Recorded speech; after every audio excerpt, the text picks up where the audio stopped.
একটা মানুষকে মারার জন্য লাঠি যথেষ্ট, নাম চাকু কেন? অনেক অফার পেয়েছি, অনেক অফার আছে, কিন্তু আমার মন মতো না হওয়া পর্যন্ত আমি যাব না। আমি মেইন ক্যারেক্টার ছাড়া তো অবশ্যই করব না। এই যে আমার মেইন ক্যারেক্টার করা কোনোই ব্যাপার না। হ্যাঁ, তখন আমি ছোট ছিলাম। আর আমার মনে আছে যে উনি উনার কাছে আমার হাতে খড়ি মার্শাল আর্টের। এখনো আমার প্র্যাকটিস আছে, আমি এখনো প্র্যাকটিস করি।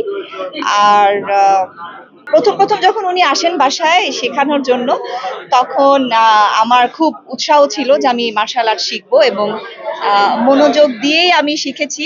তারপর যখন নানচাকু হাতে দিল, তখন আমার মনে হলো যে একটা মানুষকে মারার জন্য লাঠি যথেষ্ট, নানচাকু কেন?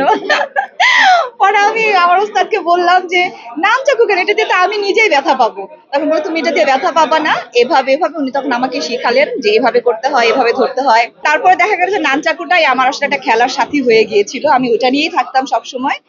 আর ওই প্র্যাকটিস আমার এখনো আছে। গ্যাপটা আমার মার জন্য আর বাবার জন্যই, এছাড়া কোনো কারণ না।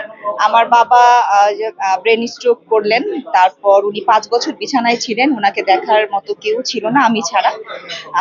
আর বাবা মারা যাওয়ার পরে ঠিক 2.5 মাসের মাথায় আমার মাও ব্রেন স্ট্রোক করলেন। তো সেম, মাকে তো আমার দেখতেই হবে, মা ছাড়া আর কেউ তো নাই আমার। আহ এখন আলহামদুলিল্লাহ মা সুস্থ আছেন।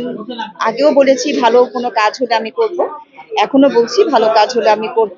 গ্যাপটা হয়তো বা আর থাকবে না। অনেক অফার পেয়েছি, অনেক অফার আছে, কিন্তু আমার মন মতো না হওয়া পর্যন্ত আমি যাব না। একটু থেকে একটু ভুল হলেই এটা সেটা অনেক বিরাটই ভুল হয়ে যায়। তো সুতরাং বুঝে শুনেই করতে হবে। আমি মেইন ক্যারেক্টার ছাড়া তো অবশ্যই করব না। এই যে আমার মেইন ক্যারেক্টার করা কোনোই ব্যাপার না। অবশ্যই ভালো ভালো আমার মেইন ক্যারেক্টারই সব আসতেছে। তো ওরকম ভালো হলে আমি অবশ্যই করব।